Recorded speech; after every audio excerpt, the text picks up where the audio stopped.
Okay, we'll get started with the prayers. Om Ajnanatimirandhasya Jnananjanashalaakaya Chakshurunmilitam Yena Tasmai Shri Gurave Namaha Mukam Karoti Vachalam Pangum Langayate Girim Yadkripatamaham Vande Shri Gurum Dinatarinam Paramanandamadavam Krishna Chaitanyam Ishwaram Namo Vishnupadaya Krishna Presthaya Bhutale Srimate Bhaktivedanta Swaminiti Namine Namaste Saraswate Deve Gauravani Pracharine Nirvisesha Shunyavadi Paschatya Deshatarine Jai Shri Krishna Chaitanya Prabhu Nityananda Shri Advaita Gadadara Shri Vasadi Gaura Bhakta Vrinda Hare Krishna Krishna Krishna Hare Hare Hare Rama Rama Rama Hare Hare Narayanam Namaskritya Naram Chaiva Narottamam Devim Saraswatim Vyasam Tato Jayam Mudirayet Nashtaprayeshu Abhadreshu Nityam Bhagavata Sevaya Bhagavatyuttama Shloke Bhaktir Bhavati Naishtaki कृष्णाय वासुदेवाय देवकी नन्दनाय च नन्दगोपः कुमाराय गोविन्दाय नमो नमः Hare Krishna. Thank you all so much for joining. And we are continuing our study of Bhakti Vaibhav. And currently we are in Canto 1, Chapter 3. So before we get started with today's class, I have a quick question for everybody. Can someone tell me the 6 questions asked by the sages of Naimisharanya?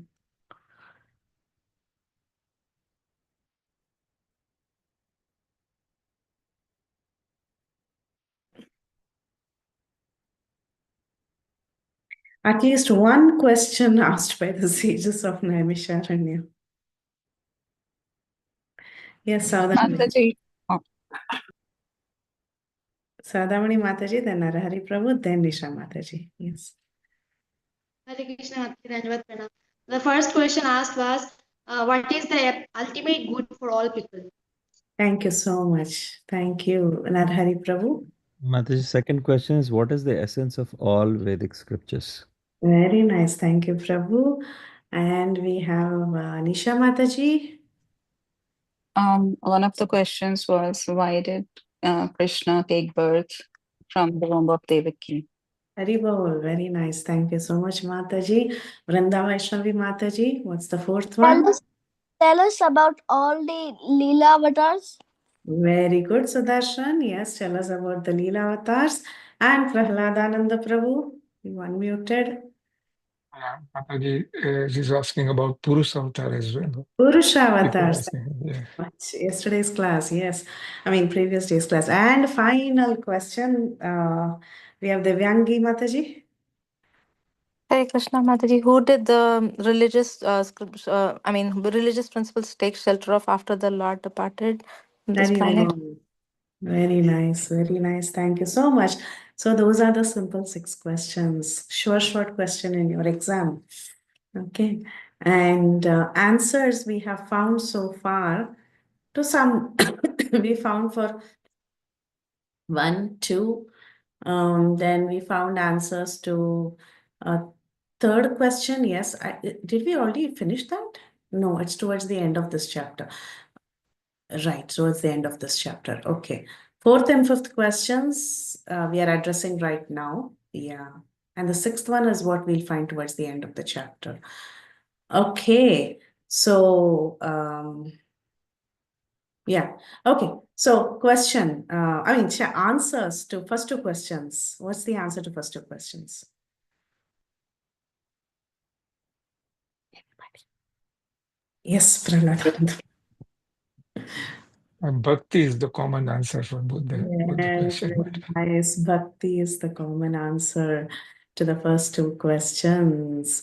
And then what we started to do is in the beginning of in the second chapter, that is what we found out. But we got answer even to the fourth question, right? We got answer to the third question. Yeah, we got answer to the third question. Who knows the answer to the third question? We already got an answer. End of last chapter, end of second chapter. But to reclaim the pure devotees. Yes, to reclaim the pure devotees in the mode of pure goodness. Very nice, very nice. Aishwar Krishna Prabhu, thank you. And the fourth question was addressed in the previous session. So what is the answer to the fourth question?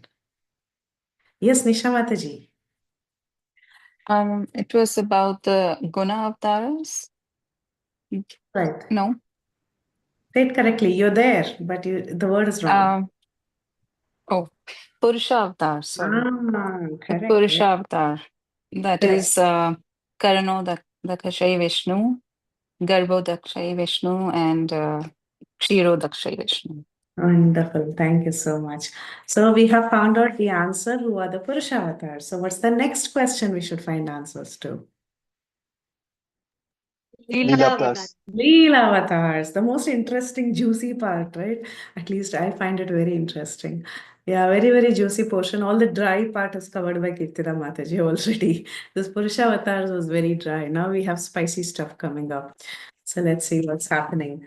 And we'll try to cover as many incarnations as possible. The reason is in this chapter, it is only a small trailer of the incarnations. The main picture will come later in the remaining cantos of Bhagavatam.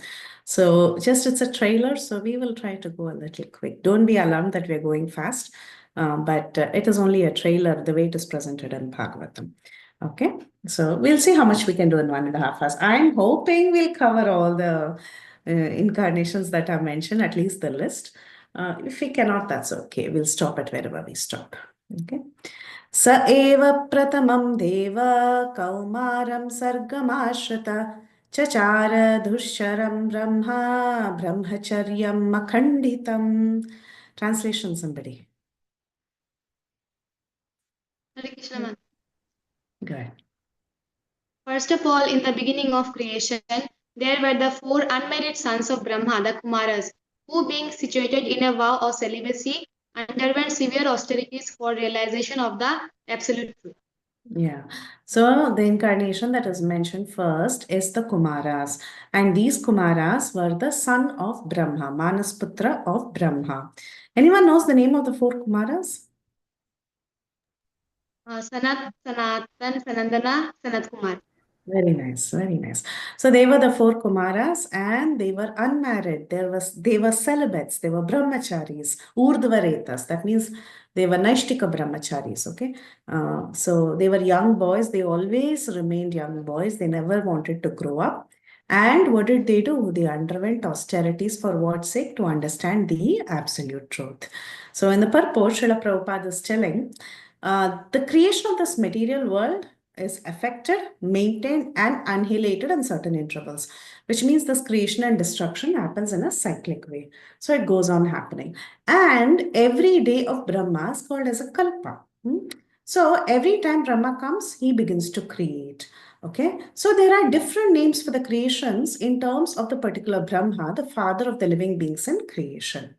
Now, the Kumaras that are mentioned above, they appeared in the Kaumara creation of the material world, which means the creation by Brahma, which is the secondary creation, appears in stages. That's how Laghu Bhagavatamrita presents it. Okay, that's what Prabhupada has chosen to write like this. So he says it appears in different stages.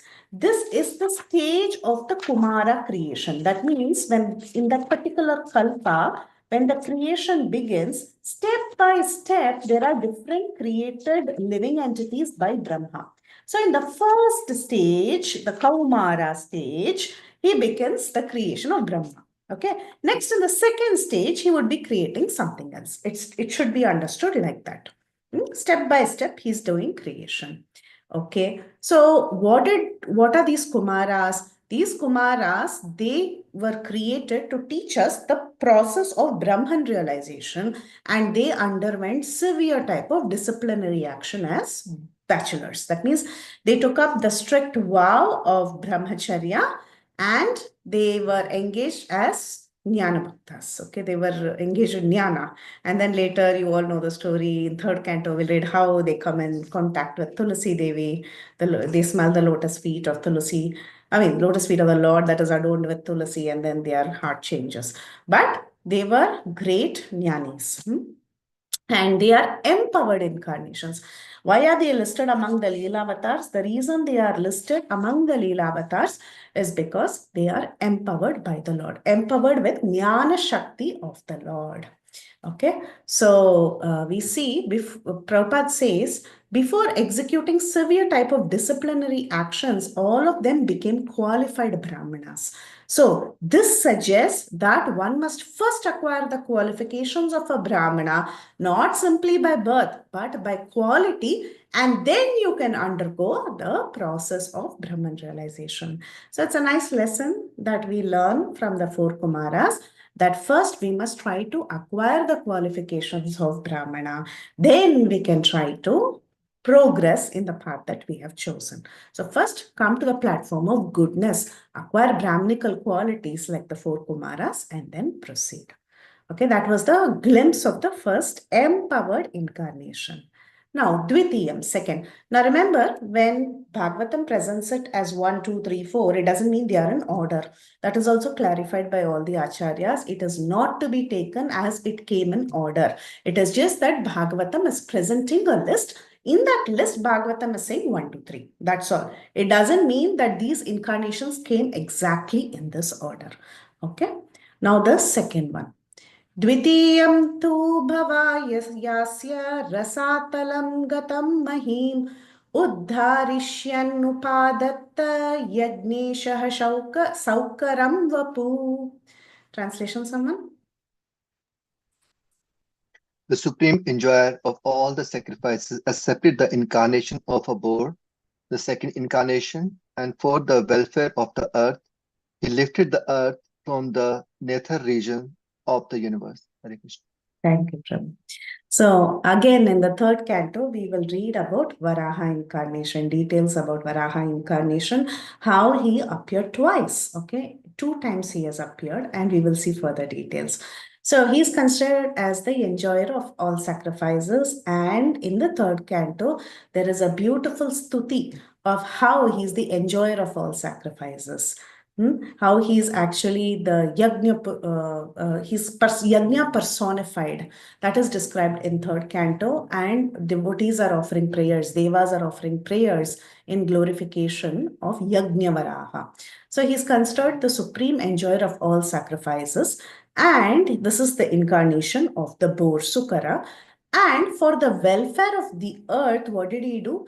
He lifted the earth from the nether regions of the universe. And specifically, if you see the verse, it is mentioned it was the Rasatala region. So he picked up the earth that was in the Rasatala region. Rasatala Gatam Mahim Uddharishyan Upadatta Yagnesha Saukaram Vapuhu. So what did he do? The earth had fallen into the nether regions, and he went and he picked it up. Just like how a boar can go inside and pick up things from muddy, slushy places, like that, Varahadev, he went inside and he picked up Bhumi on his 2 tusks. So Prabhupada, in the purport, he is saying, the indication is that each and every incarnation of the Lord has a specific function. Here, it was to pick up the earth. So there cannot be any incarnation without a function. And each of these functions are extraordinary. So if the Lord is coming, he comes with a purpose. And all these purposes are extraordinary. And the important fact is that these activities that are performed by the Lord cannot be performed by any living entity. Like, for example, Krishna came and he came to, we say, okay, he came to re-establish dharma, he came to protect the pious, annihilate the miscreants. But the activities that he performed, not any ordinary person could perform. Similarly, when Varahadev, he's the Supreme Lord, nobody can go and lift up the earth, right? Only the Supreme Lord can do that. So Prabhupada is telling it is impossible for any living being to perform such activities. So what did the boar do? He went and he takes out the earth out of the Pluto region of filthy matter. So why Prabhupada says that is because many people ask why Prabhupada uses the word Pluto, why filthy matter? So the answers given is that Plutonic region. It is basically Plutonic region means like nether worlds. It's far away and it is deep within. Sometimes Pluto is considered to be like a part of the nether worlds. It's like so, it's distant. Okay. So Plutonic region generally indicates the nether worlds, and also filthy matter. The reason the word filthy matter is used here is because in some of the Acharya's commentaries, it is meant to be in the waters of devastation. So during the devastation, the earth fell into the waters of devastation. So it is called as filthy matter, because these questions have been asked in the past. Why did Prabhupada choose to write these words? So these are some answers. So he pick up something from the filthy place is done by a boar. We know how boar are, like they live in marsh, they can go into the marsh and they can pick up things. So picking up something from a filthy place is done by a boar, and the all personality of Godhead displayed this wonder to the asuras who had hidden the earth in such a filthy place. Who was the asura who hid the earth? Hiranyaksha. Hiranyaksha. Yes, he was the one who hid the earth there. So there is nothing impossible for the Supreme Lord, although he played the part of a boar. The devotees worship him because he always stays in transcendence. Now, though Krishna comes in the form of a boar, or he comes in the form of a fish, or any such incarnation, the Lord is not affected by the qualities. Generally, we consider boar to be filthy or fish to be filthy, smelly, stinky. But when the Lord incarnates as a boar or a fish, he's always transcendental. So he's never affected by the moods. There are some beautiful temples where the Lord takes this form of Varaha and he stands and he looks very, very sweet. Okay, he looks very beautiful. Even if he's coming as Varahadev, that is, the body of an abominable boar. In a material vision, we see a boar to be very abominable.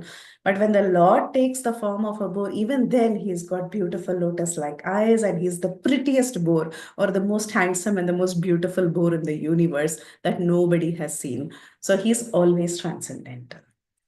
Next. Tritiyam Rishi Sargam Vai Devashitam Upetyasaha Tantram Satvatam Achasta Naishkarmyam Karmanam Yata. Translation, somebody. In the Hare Krishna. millennium of the rishis, the personality of Godhead accepted the third empowered incarnation in the form of Devarshi Narada, who is a great sage among the demigods. He collected expositions of the Vedas which deal with devotional service and which inspire non-fruitive action. So the next phase of creation, it is called as in the millennium of rishis, means in a phase where he was creating the sages. At that time, he created Devarshi Narada. So who's that Devarshi Narada? He is an empowered incarnation of the Lord. And he is actually Devarishi. Devarishi means he's a great sage among the demigods. So he's a very exalted personality and he's a sage. So just like you have Raja Rishis. Raja Rishis are great kings who are like rishis in this world. Okay, like that you have Deva Rishi. So this is Deva Rishi Narada, and he was a great sage among demigods. And what did he do? He collected expositions of the Vedas which deal with devotional service and which inspire non-fruitive action. That means he has some expositions, he has written some expositions from the Vedas, which is the Pancharatras. Like we have Narada Pancharatra that we follow. Here it is mentioned here it is mentioned Tantram Satvatam, Satvata Tantras. So Narada Pancharatra is a part of the Satvata Tantras. So he has given such knowledge to all of us. And what is explained in the Pancharatra, what is given in the Narada Pancharatra, it tells us to perform Naishkarmyam, non-fruitive action. Okay, generally we are all performing karma, but then Narada Muni is inspiring us that we should perform Naishkarmya. Just like Prabhupada says here, the Bhagavad Gita also gives the same solution of serving the Lord by the fruits of one's labor. That will lead one to the path of Naishkarmya or liberation. So that is what Narada Muni, as an empowered incarnation of the Lord, he came and he gave us the Satvata Tantras so that we can all get uplifted. And what is the exposition that he has given in the Satvata Tantras? What is he explaining there? He's telling us the path of Bhakti. That's why Narada Muni is the Bhakti incarnation of the Lord. He is empowered with the quality of Bhakti. Okay, just like how the Kumaras are Jnana incarnation, Narada Muni is Bhakti incarnation. So we'll quickly go through Prabhupada's purport. The great Rishi Narada is an empowered incarnation of the Lord, and what is his business? He is propagating devotional service, bhakti. So, all great devotees of the Lord, all of the universe in all different planets and species of life are his disciples. This is very, very sweet, because if you just open the Srimad Bhagavatam, you will not find one canto where Narada Muni's role is not there. Every other devotee is pretty much a disciple of Narada Muni. In fact, the author itself, the author of Srimad Bhagavatam, Vyasadeva itself, the compiler of Srimad Bhagavatam, is one of his disciples. And it appears that Vyasadeva has compiled the Srimad Bhagavatam just to glorify his guru, Narada Muni, because in every canto, there is a role of Narada Muni. And he has disciples of all kinds. He makes a demon a disciple, a demigod a disciple. He makes some ordinary little boys as his disciples. He makes great kings as his disciples.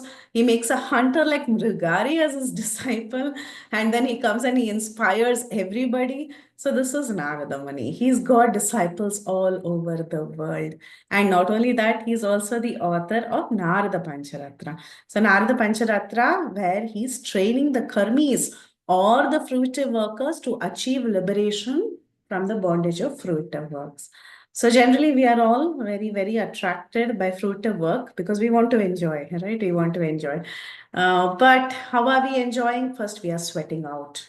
We're sweating out, we're doing a lot of work, and then we are enjoying. That is called as fruitive work. And fruitive work is aimed so that we can have some artha and kama. We can have economic development and enjoyment. That is how our life is in this world. But however, we should remember that this material world, nothing is permanent. There is always dualities. There is happiness and there is distress. And what is more prominent? It is only distress. So ultimately, everything ends in distress only. But then we foolish materialists, we have no information to attain eternal happiness.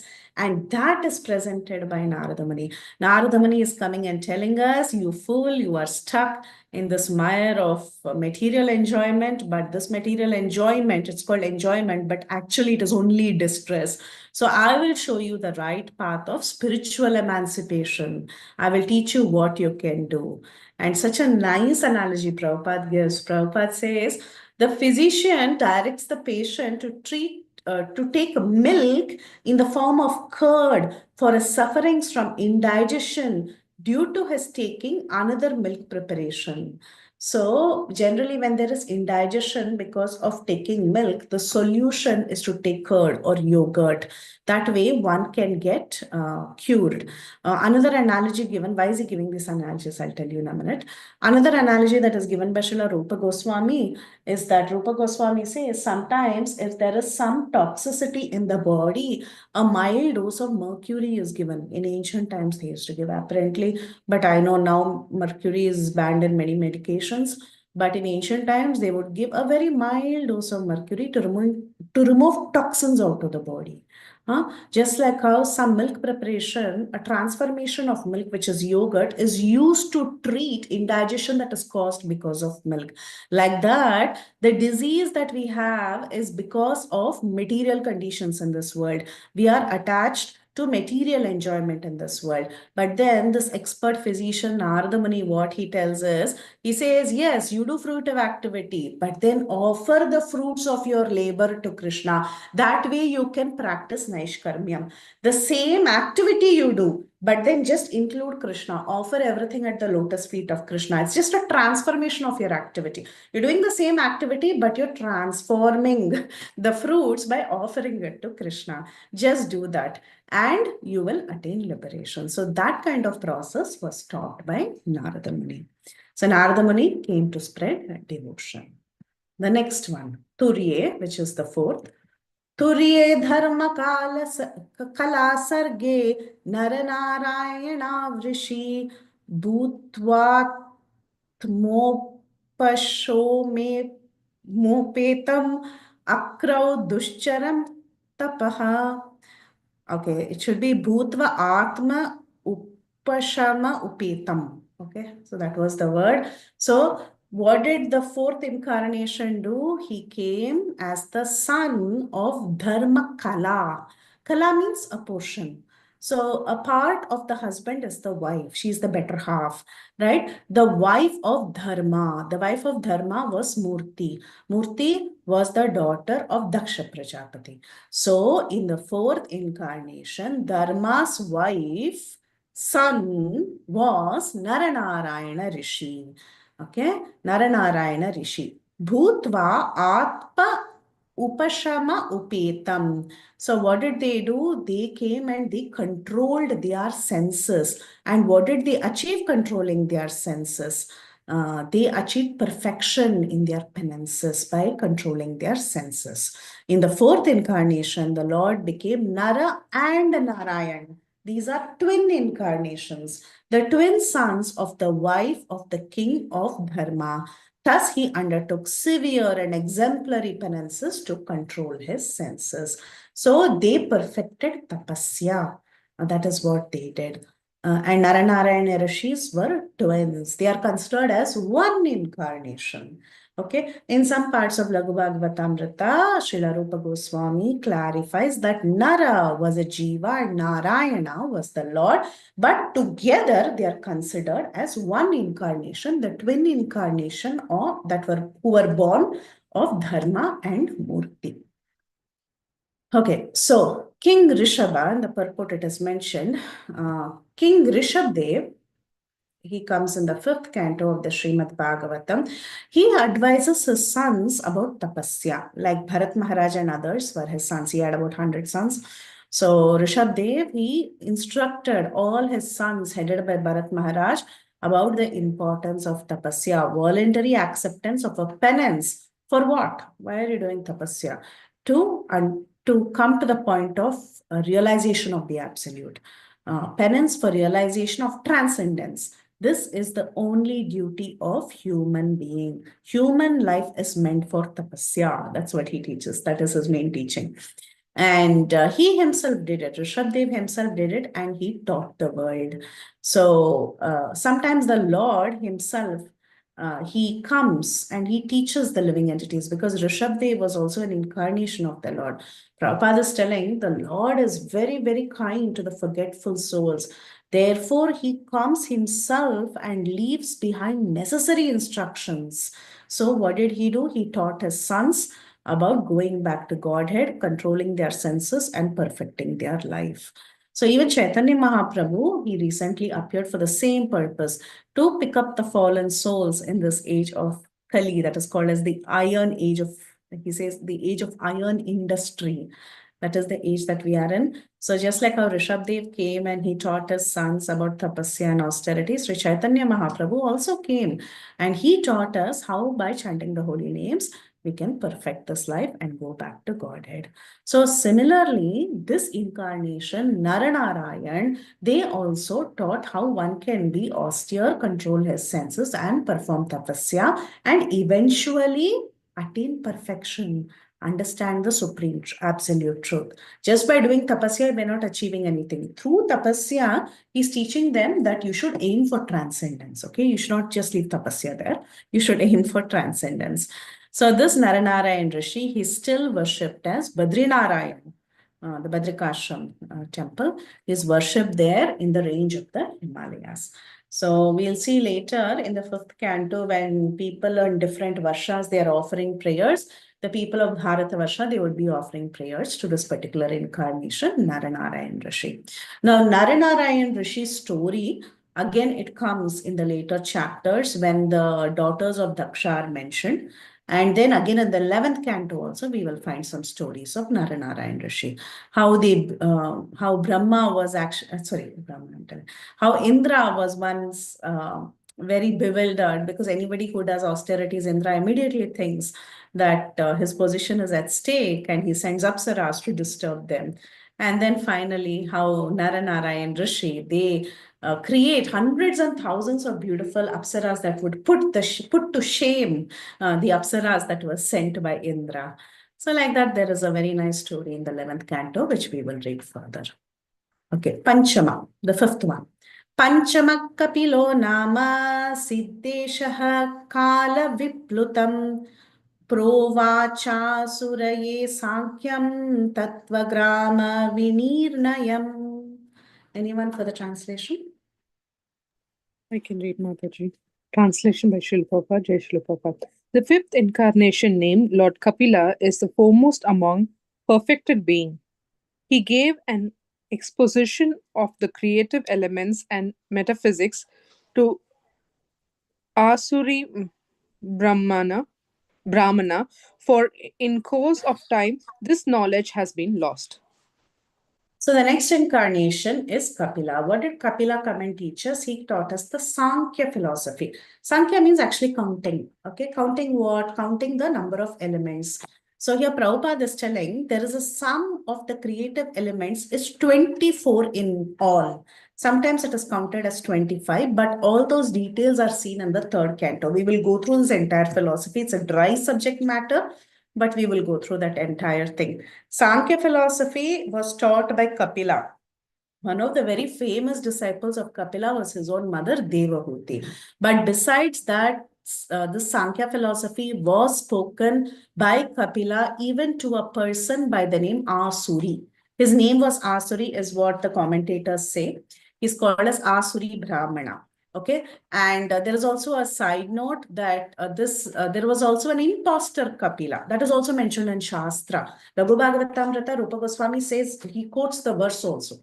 He says that there was an imposter Kapila who had an imposter disciple by the name Asuri Brahmana. So there he matched everything. Okay, but he taught atheism.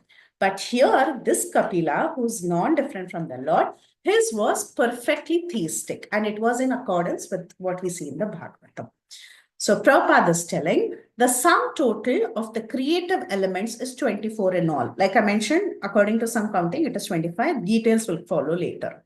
Each and every one of them is explicitly explained in the system of Sankhya philosophy. Sankhya philosophy is called metaphysics by the European scholars. Even now we talk about metaphysics, right? So that is nothing but Sankhya. The etymological meaning of Sankhya is that which explains very lucidly by analysis of the material elements. So we analyze each and every, all the material elements that are there in this universe. So this was done for the first time by Kapila, and it is herein mentioned to be in the 5th of the line of incarnations. Who's Kapila? So Kapila's teachings itself is like more than half the canto of 3rd canto. So we will look into that in great detail. Okay. Next, this next one is Shashtam, the 6th one. Atrer apathyatvam Shashtam atrer apathyatvam vritta prapto anasuyaya vanvikshikim alarkaya prahladadibhiya uvachan. Translation, anyone? The 6th incarnation of the Purusha was the son of the sage Atri. He was born from the womb of Anusuya, who prayed for an incarnation. He spoke on the subject of transcendence to Alarka, Prahalada, and others. They're Yatu, Hayaya, etc. So this 6th incarnation of the Purusha, which Purusha we saw already, Mataji told us, it's all incarnations of Garbhodakshaya Vishnu. So the sixth incarnation of the Purusha was the son of the sage Atri. He's none other than Dattatreya. Son of the sage Atri was Dattatreya. He was born from the womb of Anasuya and Atri. Of course, Anasuya, whose husband was Atri. And here it is mentioned that Anasuya also prayed. There's a difference that is mentioned by the Acharyas. Apparently, Atri said he wants a son like the Lord, while Anasuya said she wants the Lord as her son. And then they had Dattatreya. So that's why here Anasuya is glorified in this verse. Of course, he's the son of sage Atri, but then he was born in the womb of Anasuya, who prayed for an incarnation. He spoke on the subject of transcendence to Alarka, Prahlada, Yadu, Haihaya, and so on. So these are some people he gave instructions to. Okay, Prahlada, Yadu, Haihaya, to all of them, this Atri, Dattatreya, Atri's son Dattatreya has spoken to. So the Lord incarnated himself as Dattatreya, the son of Rishi, Atri, and Anasuya. The history of the birth of Dattatreya as an incarnation of the Lord is mentioned in Brahmanda Purana. So you all must have heard about the story from Brahmanda Purana, how Anasuya was a very chaste wife. And then the three lords, they wanted to test her. And then she fed them, turning them into babies. Right? You must have heard of this wonderful story. So she accepts the three of them. She desires to have them as her son, and the three of them, they come as a son. So Dattatreya is an incarnation of Vishnu. Then you have Durvasa and you have Soma, an incarnation of Soma was an incarnation of Brahma, and Durvasa was an incarnation of Lord Shiva, an amsha, okay, a portion of Lord Shiva. So continuing the purport, in this connection, there's a story of the devoted wife Anasuya. It is said there that Anasuya, the wife of Atri, prayed that the lords Brahma, Vishnu, and Shiva as follows: My lords, if you're pleased with me and if you desire me to ask you some sort of blessing, then I pray that you combine together and become my son. This was accepted by the lords as Dattatreya, the Lord expounded the philosophy of the spirit soul, especially instructed Alarka, Prahlada, Yadu, Haihaya, and so on. So all of them took instructions. See, all these personalities, they take instructions from different sages and different souls. So like that, they also took instructions from Dattatreya. So then one should not ask, oh, Prahlad was the disciple of Narada Muni. Why did he have to take instructions here? So it's not like that. When they meet different sages, they take instructions from them. We also see Prahlad later in the 7th canto. He takes instruction from this person who does Ajagra Vritti. That is, he's sleeping, the Python man, we read about him, right? So he's sleeping like a python, and then whatever comes his way, he just eats only that much. So Prahlad Maharaj takes instruction from him also. Actually, I think that is the same as Dattatreya, if I'm not wrong. That's how the commentators say. So anyway, so Prahlad Maharaj takes instructions from different people, and Dattatreya was also one of the persons who gave instructions. The next, Tata Saptama Akutyam. So the 7th one, who's that? The son of Akuti and Ruchi. Tata Saptama Akutyam Rucheryagno Abhyajayata Sa Yamadhihi Suraganair Apat Swayambhuvanantaram. So it's in the Swayambhuva Manvantaram. Anybody for the translation? The 7th incarnation. The 7th incarnation was Yagna, the son of Prajapati Rishi and his wife Akuti. He controlled the period during the change of Swayambhu Manu and was assisted by demigods such as his own son Yama. So what happens is sometimes during certain manvantaras, remember, yes, in the previous class, Mataji was mentioning that in every manvantara, the Indra changes, the demigods change, and then the manvantara incarnation changes. So the Indra obviously changes, right? So sometimes in certain manvantaras, when there is no qualified Indra, then the Supreme Lord himself takes the post of Indra. So we see Yajna took the post of Indra. He was the Supreme Lord and he himself becomes Indra. So this is the 7th incarnation, Yajna. He was born as the son of Prajapati Ruchi and his wife Akuti. So the Swayambhuva Manu is there, right? This Swayambhuva Manu, he has 2 sons and 3 daughters. One of the daughters is Akuti. Akuti, she marries Prajapati Ruchi, and they have the son by the name Yajna. So we see he controlled the period during the change of the Swayambhuva Manu and was assisted by demigods such as his son Yama. So the demigods were his own sons in that particular Manvantara, and Yama and others were his sons. Okay, they were all the demigods. Later, we'll see a list. I think this is in 8th or 9th canto when all the Manus are discussed and the list of the demigods, the names of the demigods, the name of Indra, the name of the Manvantara incarnation, all that is discussed. So at that time, we'll see the entire list. Who were his sons? What are their names? And so on. So, the administrative posts occupied by the demigods for maintaining the regulations of the material world are offered to very highly elevated pious living beings. So be it Brahma or be it Indra or be it Chandra, Varuna, all these demigods are generally great living entities. Okay, they are very, very pious. That's why they get that post of being controllers. But then sometimes there can be a scarcity of such pious beings. That is when the Lord himself takes that post. Sometimes the Lord also takes the post of Brahma, you must have all heard, right? When there is no qualified Brahma, the Supreme Lord becomes Brahma. So he can take the role of Brahma, he can take the role of Prajapati, of Indra, and so on. So during the period of Swayambhuva Manu, at that time, there was no suitable living being to occupy the post of Indra. So this Yajna, he becomes Indra, and he was non-different from the Supreme Lord. And the demigods were his own sons. The demigods were taken the post, and his sons, like the remaining demigods, they headed by Yama and others were the demigods. And Lord Yajna, he took over the role of Indra, so he ruled over the administration of the universal affairs.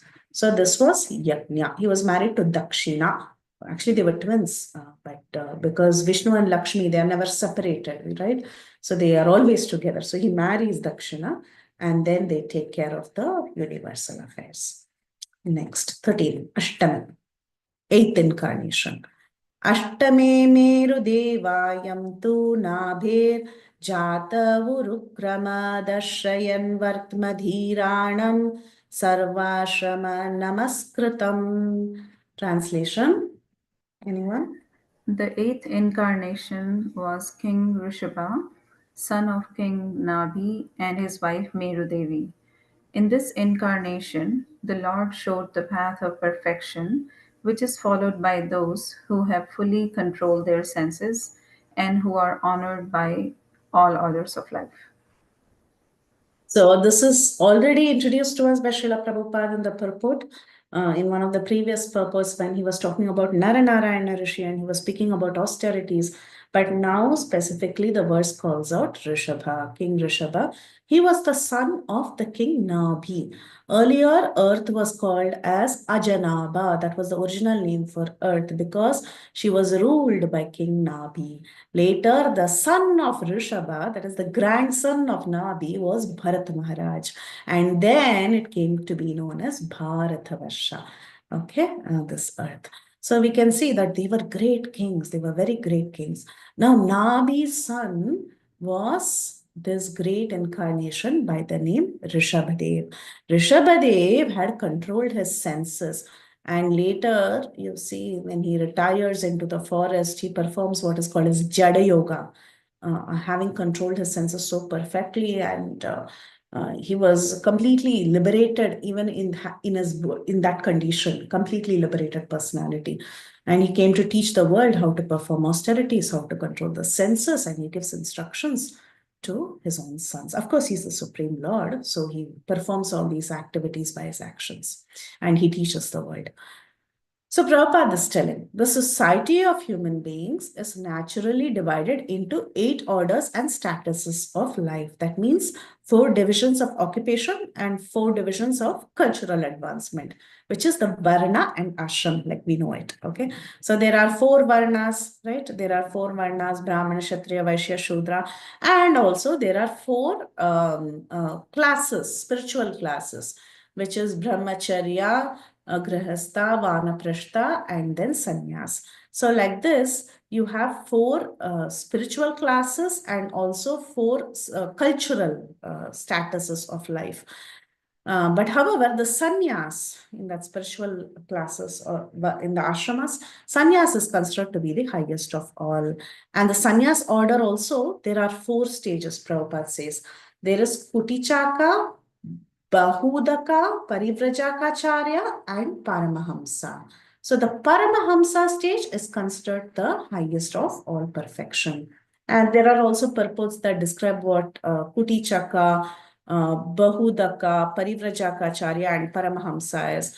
Kutichaka, if I'm not wrong, is they build, if I'm wrong, correct me, but I remember this from earlier purport, that they build a small hut and they stay there, and then people just come and they give them some grains and other things, and they survive on that. Just like Mrigari's story, Narada Muni tells them build a hut and stay there.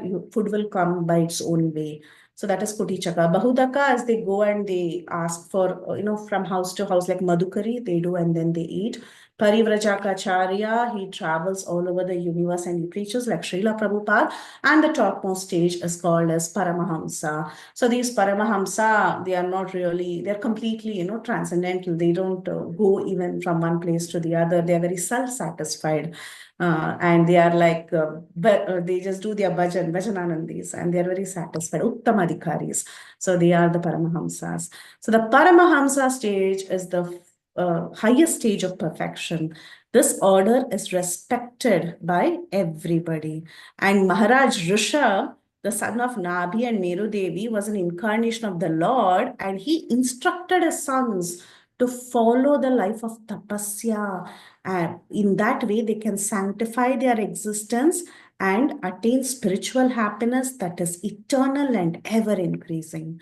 So Prabhupada says, every living being, we are all searching after happiness. Anandamayobhyashat. All of us, even a little ant is searching for happiness. He's searching for that particle of sugar, right? We living entities also, every minute, all that we want is happiness. Though this world is full of dualities, we are seeking happiness. It is only natural. But the ultimate happiness is spiritual happiness. This knowledge was given by Rishabhadev to his children and to everybody. Foolish men, they seek after material sense pleasure and substitute it for real happiness. But that is foolishness. This is only to be enjoyed by dogs and hogs. All this, lower sense pleasures. Actually, it is there in every species of life, this kind of sense pleasure. But human form of life is not meant for cheap happiness. Human form of life is meant for tapasya and going to that platform of a higher happiness. So that's what Prabhupada is telling.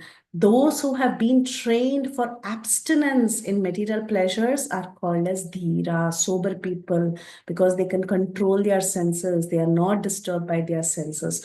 Only these dhiras can accept the order of sannyas, and they can gradually rise to the status of Paramahamsa, which is adored by all members of society. So first you have to be a dhira, then you can take the role of a sannyasa, and then you can advance to the stage of a Paramahamsa.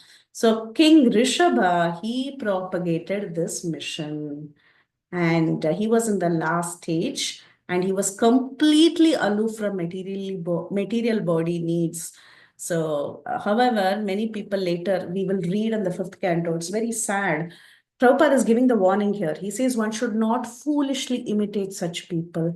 But we will know in the 5th canto that people foolishly imitated him and they created a new religion. Unfortunate. We will read more about it. It's going to come in the 5th canto. Okay, but Prabhupada gives a warning. We should not imitate such people, such great transcendentalists. Okay. Now the next one, this is Prithu. Okay. Rishibhiryachito bheje navamam parthivam vapuho dukte mam oshadhir vipras tenayam sa ushattama. Translation? O Brahmanas, in the 9th incarnation, the Lord prayed for the sages, accepted the body of King Prithu, who cultivated the land to yield various produce, and for that reason the earth was beautiful and attractive. Very nice. Here the word uses Parthiva. Parthiva means the king. Okay, he was the Adi Raja. He was the first Raja. That's why after him, all the kings are called as Parthiva. Parthiva. And also, Earth is called as Prithvi because she becomes the daughter of Prithu Maharaj. Later accepts Bhumi as his own daughter because he cultivates the land. So, in the ninth incarnation, he comes in the body of Prithu, and Prithu was an empowered incarnation. Okay, and what did he do? He came for a purpose. Like each and every incarnation, they come for a particular purpose. So, what did he do? He cultivated the land so that the land could yield various produce. The land was not properly cultivated at that point in time. And then he cultivated land nicely so that all the wealth, she's called Vasundhara, Prabhupada says later, or even in Bhagavatam, she's called as Vasundhara. That means she is an abode of all the wealth, all the Vasu. Vasu means wealth. She has everything in her, hidden in her. But Prithu Maharaj, he systematically cultivated the earth and churned her, milked her. Milking means to remove all the treasures. So he milked out earth and he brought out all the treasures, and the earth became very beautiful and attractive because of his efforts. Okay, so that was the reason of King Prithu's incarnation. Again, a Shakti Avesha incarnation, invested with the power of ruling the world. Before the advent of King Prithu, there was a great havoc of maladministration due to the vicious life of the previous king, the father of Prithu Maharaj, who was Vena. Again, we are going to read about this in the fourth canto. So this Vena, he was atheist and he was a very, very bad king.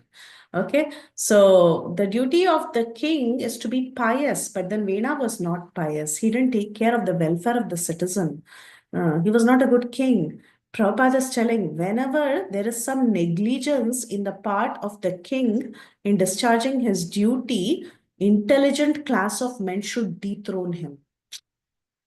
Today's problem also, right? Everywhere. Everyone knows today's problem is very big. Whenever there is some negligence on the part of the king in discharging his duty, intelligent men should dethrone him. That's what happened at the time of Vena. Vena was a very, very terrible king. So the Brahmanas, they found a way to finish him, actually. So the intelligent class of men, however, do not occupy the royal throne because they have so much more important duties for the welfare of public. They can only be advisors. They do not take on the role of Kshatriyas. The Brahmanas, they remain advisors. They are the intelligent class of men.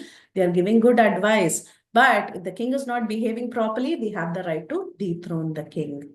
Instead of occupying the royal throne, what happened? Many people, they prayed for the incarnation of the Lord, and because of their prayers and their efforts, Maharaj Prithu incarnated. How did he incarnate? Prithu means broad. Actually, he incarnated from the broad arm of Vena. They churned Vena's arms and they brought out Prithu.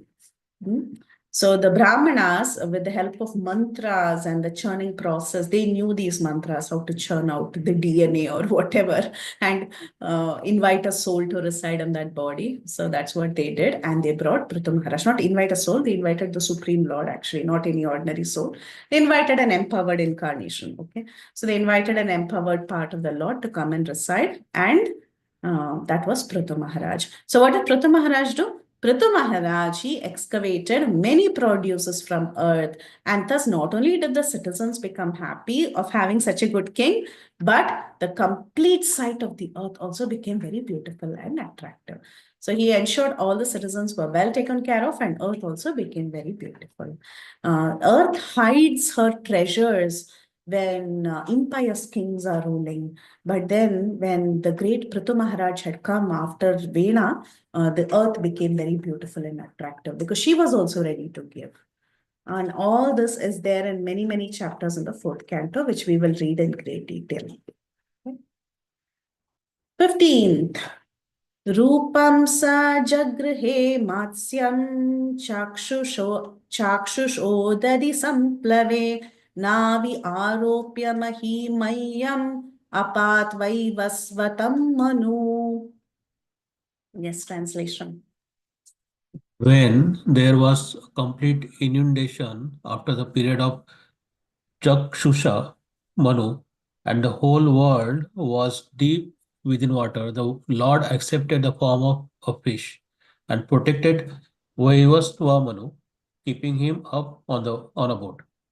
Anyways, so what happened was at the end of the Chakshusha Manu, which is the sixth Manvantara, and the beginning of the Vaivasvata Manvantara, right? Chakshusha Manvantara is ending, the sixth Manvantara is ending, and the seventh Manvantara, which is Vaivasvata Manvantara, in which we all are in currently, when it was about to begin, during the devastation period, the world was in deep within water. So that time, the Lord accepted the form of a fish and he protected his devotee Vaivasvata Manu by keeping him in a boat. Okay, so this inundation happens after the period of Chakshusha Manu. However, this fish incarnation is known to come multiple times. According to many acharyas, the fish incarnation comes after every Manvantara. After every Manvantara, there is some sort of a partial devastation, and then the fish incarnation comes and he saves the different herbs and plants and species of life and human beings and sages and so on. So again, the story we will read when we go to the end of 8th canto and beginning of 9th canto. Okay. Yeah. So now purport. According to Sripad Sridhara Swami, the original commentator of Bhagavatam, there is not always a devastation. Okay, he's telling. Again, different acharyas have different opinions. That's what I said. So now Sridhar Acharya, Sridhar Swami, he says that there is not always a devastation after the change of every Manu. And yet this inundation after the period of Chakshush Manu took place in order to show some wonders to Satyavrata. This is the proposition of Sridhara Swami. Sridhara Swami is telling it is not necessary that Matsyadev should come after every Manvantara. But this was a special case. He just wanted to show the power of the inundation. And so he created this Leela. But Srila Jiva Goswami, he gives proofs from authoritative scriptures like Vishnu Dharmottara Purana, Markandeya Purana, Harivamsha Purana, and so on, that there is always a devastation after the end of each and every Manvantara. And Chakravarti Pad also supports this proposition of Srila Jiva Goswami. And he is also said in his, and even our Sanatan Goswami mentions this in the, yeah, actually Chakravarti has quoted from Bhagavatamrita about the inundation after every Manu. From, I don't know if it's Brihat or Lagu, but he has quoted from Bhagavatamrita about this inundation after every Manu. In Lagu Bhagavatamrita, it's mentioned after every Manu, after every Manvantara, there is a big inundation and Matsyadeva appears. So apart from this, if we take the stand of Sridhara Swami, we can still understand that to show some special favor to his devotee, Satyavrata, the Lord created this pastime. Okay.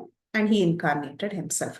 And also there are other quotes from different Puranas mentioned in the Lagu Bhagavatamrita that Satyavrata Muni was a very ardent devotee of Matsyadev. So Matsyadev appeared for his sake. Okay. And that's what we read in the Bhagavatam. So two opinions are there. According to one opinion, after every Manvantara. According to this other opinion given by Sridhara Swami, he says it happens not after every Manvantara. It can happen after every Kalpa or every or any other period, but especially for the sake of Satyavrata Muni, to show him some special favor, this episode happened. Either way, we are okay because all the acharyas are right. Okay, so we just follow whatever is mentioned. That's all. So now the next one. This is now that we have finished Matsya, obviously the next we'll go to is Kurma.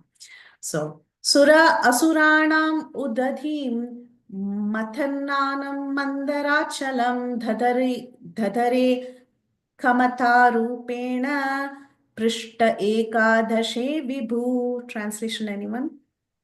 Hare Krishna.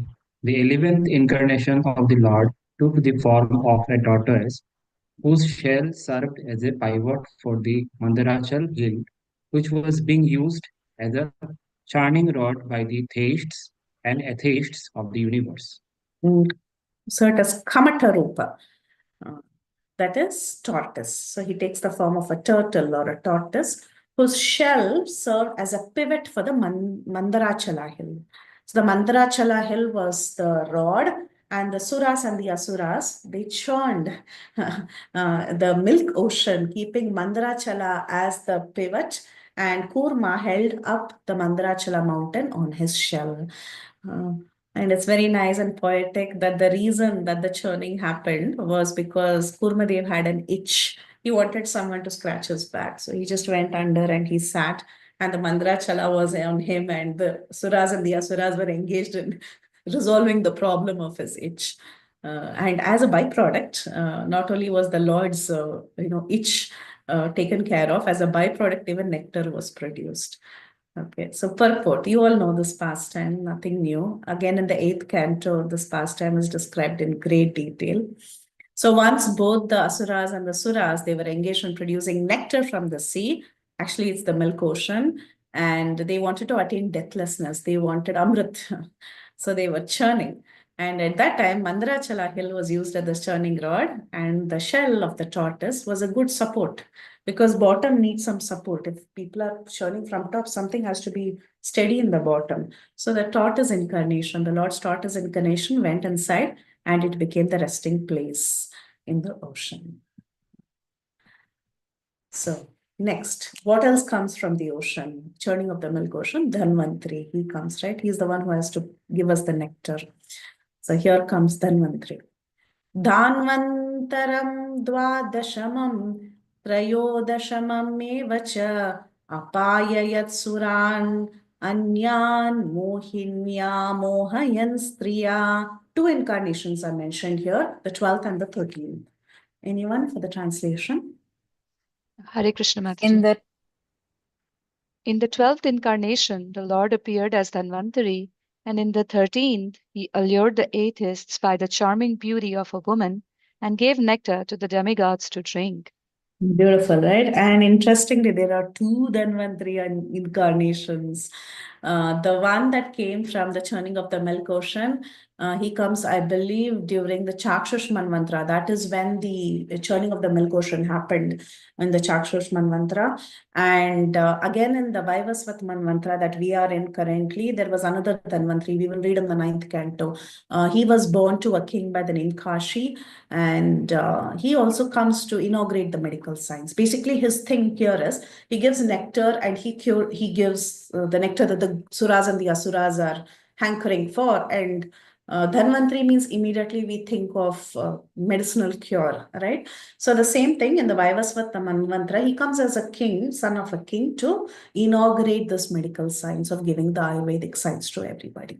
Okay, so Dhanvantari is mentioned twice in Bhagavatam itself.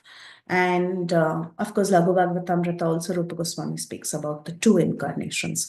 And of course, Mohini, you all know that she comes with a pot of nectar and she distributes it.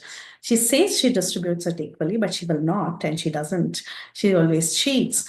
And she favors the demigods, and the demigods drink the nectar while the asuras are cheated royally.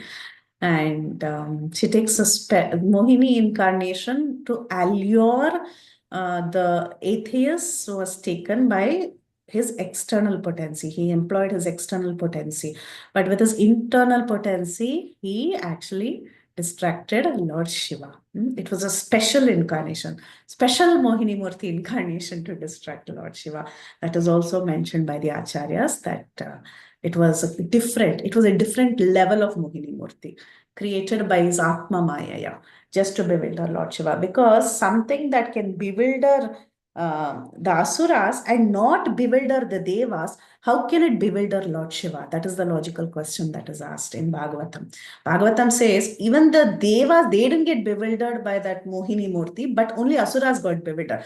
So how can the same Mohini bewilder Lord Shiva? It is not possible. It was a special Mohini incarnation just for the sake of Shiva. Okay. Yes, Tulsi Gopi Mataji. So Lord Shiva and that Mohini's story doesn't happen in when this Mohini comes from the ocean to give nectar. That Mohini comes at some other time somewhere else. Yes. So what happens is after this episode is over, actually Lord Shiva, he comes and he just drinks the poison and he goes away. He does his duty, or rather his service, and he goes away. He is not there interested watching for the nectar and seeing their fight. He just goes away. Then later he gets to know that Mohini Murti incarnation came. She bewildered the Asuras and she gave nectar to the Devas, and Lord Shiva is very excited. So he requests the Lord personally, can you show me that form? And then, like our Guru Maharaj says, he says, are you sure that you want to see the form? Then a special incarnation is created. Okay. Yeah. Haribol. Okay, 14th. Chaturdasham Narasimham Bibhrad Daitendra Murjitam Dadara Karajair Urao Erakam Khatakridyata. Wow, I'm not able to read today at all. Very bad. Yes, 14th incarnation. Anybody? In the 14th incarnation, the Lord appeared as Narasimha and bifurcated the strong body of the atheist Hiranyakashipu with his nails, just as a carpenter pierces cane. Haribol. So nice, yeah. What a comparison. Just like how a carpenter pierces cane. Yeah, he used his nails to bifurcate Hiranyakashipu. And why did he come? He came for the sake of Prahalad. Now there is a full canto dedicated to this story. So we will see this in great detail soon. If we do Bhakti Vibe, what is next? Bhakti Vedanta together, if at all we do it, yeah. Okay. Panchadasham Vamanakam Kritvagad Advaram Bhale Padatrayam Yachamanaha Pratyaditus Tripishtapam. Anyone? The next one. In the 15th incarnation, the Lord assumed the form of a dwarf Vamana, and visited the arena of sacrifice arranged by Maharaj Bali. Although at heart he was willing to regain the kingdom of the three planetary systems, he simply asked for a donation of 3 steps of land. Thank you. Thank you. This was Vamana Dev, Vamana incarnation. And like you heard in the previous class, he's also the Manvantara incarnation of this specific Manvantara, which is the Vaivasvata Manvantara. And how did he come? He came in the form of a small dwarf. And this Vamana Dev, according to Laghu Bhagavatamrita, he's known to have appeared thrice. He came even during the Swayambhuva Manvantara. Then during this particular Vaivasvat Mantra, he's known to have come twice, actually. But this particular incarnation is what we read, the recent one is what we read in the Srimad Bhagavatam. And he assumed the form of a Brahmana. And where did he go? He went to the sacrifice arranged by Bali Maharaj. Again, this section is very, very big in Bhagavatam. We will read it in great detail. Although at heart, he was willing to regain the entire kingdom of the 3 planetary systems, he cheated. He simply asked for a donation of 3 steps of land. So Prabhupada is telling, the Almighty God can bestow upon anyone the kingdom of universe from a very small beginning. And similarly, he can take away the kingdom of the universe on the plea of begging a small piece of land. Yes, Chinmay Mataji. Hare Krishna Mataji. Mataji, can you please repeat the 3 times Vamana Deva came? One was Swayambhuva Manu period. Yeah, I will tell you. I can read from Laghu. That way I don't make any mistakes. The Samha avatar, then comes the Sesh.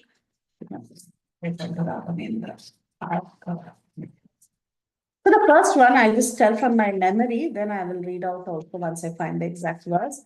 The first one was in Swayambhuva Mantra. He comes as Vamana to procure land from Bhaskali. That is the name of the demon. Okay, Bhaskali.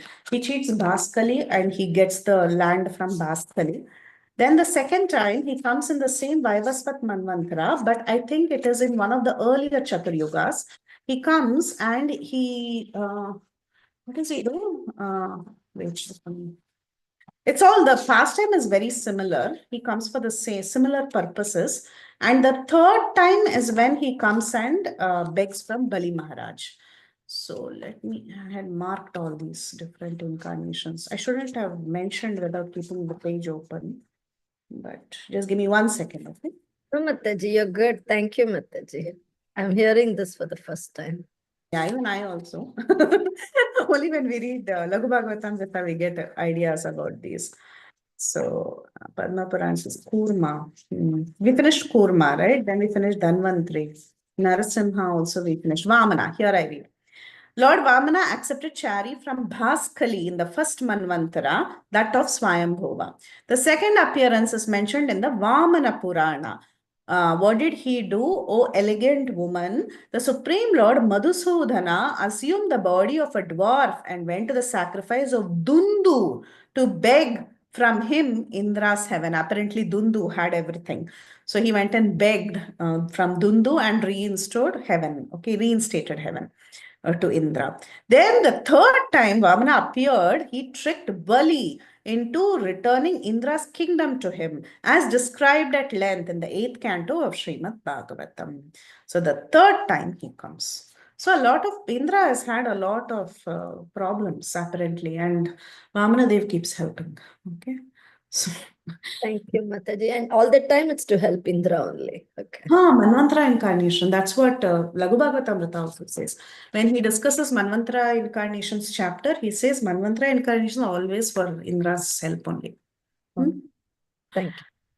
Okay, next, the 15th one. Then we'll go to the next one. Sodashame, what is this? Bhrigupati. Bhrigupati Rupam. Yes, our Parashuram. Avatare Shodashame. Pashyan Brahma Druho Nripan Trisapta Kritavak Kupito Nikshatram Akaron Mahim. Translation, anyone? In the 16th incarnation of the Godhead, the Lord as Bhrigupati annihilated the administrative class Kshatriyas 21 times, being angry with them because of their rebellion against the Brahmanas, the intelligent class. Again, he is a Shakti-Avesh avatar. So, why did he come? He came to annihilate the administrative class of men who were unnecessarily being a disturbance. The Kshatriyas, or the administrative class of men, are expected to rule the planet as per the direction of the intelligent class of men, who are the Brahmanas. And according to Shastras, they're supposed to rule the world. But then, whenever there is disobedience on their part, somebody has to come and teach them a lesson. So that was Parashuram. So a better arrangement is made for administration. So Parashuram came and annihilated the Kshatriyas 21 times. Somebody, Payal, I think, raised hand. Yes, Mataji. Yes. Mataji. Is that you? Yes, Mataji, for Pavan. Mataji, why Parashuram is called Bhrigupati? Bhargava Rama. He is Bhargava Rama, right? He comes in the dynasty of Bhrigu. Oh, but the Ramadagni, the line of Bhrigu. Yes. Oh, that's why we also called Ramachandra as Raghupati or Raghunath. Raghupati, yes. Like that Bhrigupati in the Yes. dynasty. Thank you, Mataji. Hare Krishna. Hare Krishna. Next, 17th, Vyasadev. Special Vyasadev, right? This time we have I think Prabhu mentioned this multiple times when we were discussing the first 3 verses, that this particular Vyasadev is an incarnation of the Lord. But generally, when we say Vyasadev, he is a Shakti Avesh avatar. But the Vyasadev of the current Dwapara Yuga was a direct incarnation of the Lord. So let's see about this. Tataha saptadashe jata Satyavatyam Parasharat. That is, he was the son of Satyavati and Parashara. Chakre Vedattaro Shaka Drishtva Pumso Alpamedasa. So for the sake of Alpamedasa, what did he do? He divided the Vedas. Thereafter, in the 17th incarnation of Godhead, Sri Vyasadeva appeared in the womb of Satyavati through Parashara Muni. And what did he do? He divided one Veda into several branches and sub-branches for all the less intelligent people. Saying that in the age of Kali, all of us are less intelligent, Vyasadeva came and he divided that one original Veda into 4. So let's see what Prabhupada has to say. Prabhupada says, originally the Vedas one. Okay, generally it's called as Yajurveda. In another purport, Prabhupada says like that. Generally Vedas are called Yajurveda. But then Srila Vyasadeva divided the original Veda into 4. Sama, Yajur, Rik, Atharva. And again, he gave us the Puranas and the Itihasas like Mahabharata and Ramayana. So Vedic language and subject matter is very difficult for ordinary men to follow. And they are generally understood by very highly intelligent people who are trained in the Gurukul just to read the Vedas over and over, and they're guided by the Brahmanas to understand it. But however, in the age of Kali, we are all not so intelligent. And even those who are born in Brahmana parentage, they are not really Brahmanas these days, right? They are no better than Shudras. So the twice-born men, namely the Brahmanas, Kshatriyas, and Vaishyas, are expected to go some cultural purificatory process. They have to undergo samskara. They have to undergo this Upanayana samskara and then start education. But the education in the Vedas, not the ordinary engineering and doctor that we do. So we have to do education in the Vedas. But then in the present age, all that is not possible. We are not doing all that. So we are all called Dvijabandhus, just a relative of a Brahmana. That's all we are. We are not truly Brahmanas, right? Who are truly Kshatriyas. We are just Dvijabandhus, or friends and family members of the twice born. But these Dvijabandhus are classified amongst the Shudras and the women. Srila Vyasadeva divided the Vedas into various branches and sub-branches. So he divided the Vedas into various branches and sub-branches for the sake, what are the various branches and sub-branches? He classified that one Veda into 4. Then he gave us Puranas and he gave us Itihasas so that the less intelligent Dvijabandhu, Shudras and women can also understand Shastra. So that was Vyasadev's contribution. Next, after Vyasadeva, the great Ramachandra Murthy, whose appearance we just celebrated. So, Naradevattvamapanna Surakarya Chikishaya Samudra Nigrahadani Chakre Viryani Atapparam. Translation, anyone? Translation: in the 18th incarnation, the Lord appeared as King Rama in order to perform some pleasing work for the demigods. He exhibited superhuman power by controlling the Indian Ocean and then killing the atheist King Ravana, who was on the other side of the sea. All know about Lord Ramachandra, one of the most famous incarnations. The Supreme Personality of Godhead, Sri Ramachandra, assumed the form of a human being. And why did he come? He came because the demigods requested the Lord to incarnate, and he wanted to maintain order in the universe. Ramayana begins with that scene where all the demigods are surrendering unto Vishnu in the sky, and they are asking the Lord to incarnate. Then the Lord looks down and he sees Dasharath and he desires, I want to be his son. So then later the yajnas complete, the Putra Kameshti yajnas complete, and the Lord descends. So sometimes great demons and atheists like Ravana and Hiranyakashipu and many others become very famous because of their advancement in material civilization. That's what is happening, right? There are a lot of atheistic people, demoniac people, very advanced in materialistic civilization.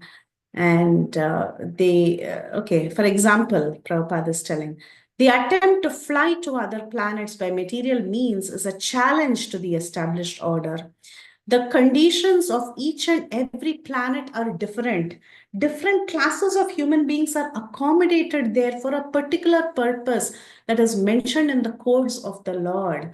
So we are all trying to go do interplanetary travel, but puffed up by tiny success and material advancement. Sometimes the godless materialists, what are they doing? They are challenging the existence of God, like Ravana. Ravana was one of them. He wanted to deport ordinary men to the planet of Indra by material means without considering the necessary qualifications. What did he do for that? He built a staircase, Prabhupada says.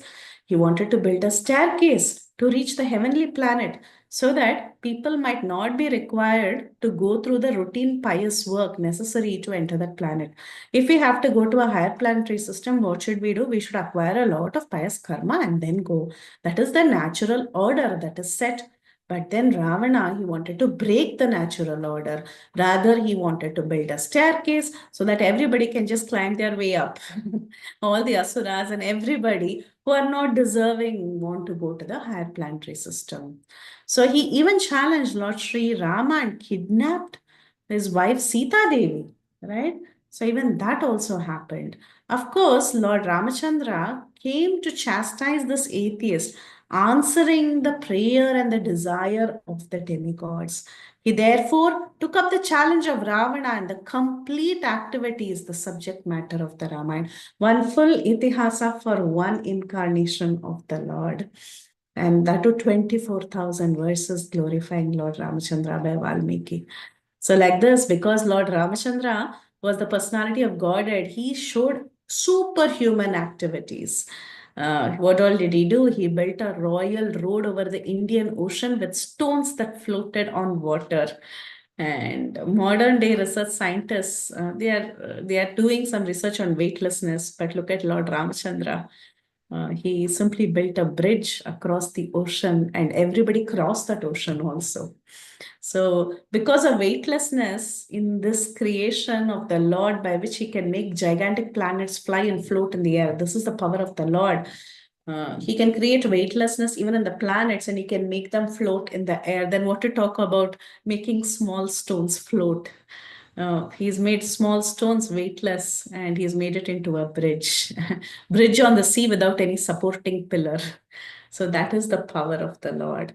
So he is the one who is keeping the planets in orbit. The planets are not falling off every minute. Similarly, the stones in that Indian Ocean, they were all holding up because of the power and the potency of Lord Ramachandra. So this is superhuman activities of Lord Ram. So, of course, there is a full itihasa dedicated to his life. Yes, Tulsi Gopi Mataji. Mataji, can an incarnation be both Leela and Yugavatar and like Yes. Manvantar? Yeah, they can overlap. Yes. Okay. Thank you.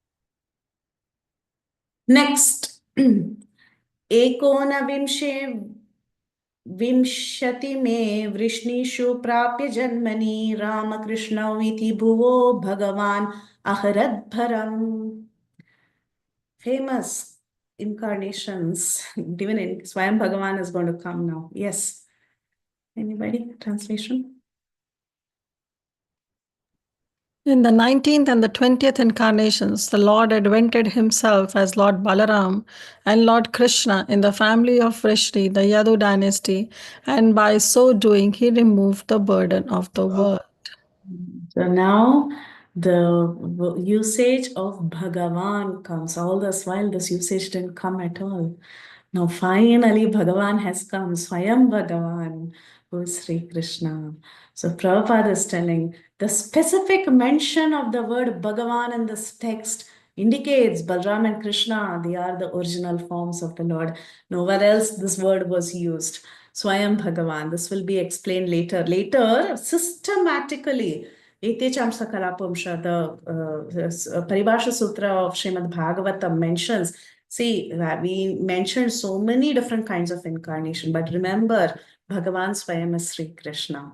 And the Paribhasha Sutra has been commented by so many different acharyas in so many ways, and there are pages and pages of commentary. And Prabhupada has given such a brilliant purport. So this 1328 is a short question. You will get, you will have to explain what Prabhupada says in the purport in the exam also. So we have not yet gone there. We are still in 23. This is just a glimpse mention of Sri Krishna and Balaram. The specific mention of the word Bhagavan in this text indicates that Balaram and Krishna are the original forms of the Lord. Of course, it will be explained later. And Krishna is not any ordinary incarnation of the Purusha. We learned from the beginning of this chapter that he is Swayam Bhagavan, who comes only through the doorway of the Purusha. That's all.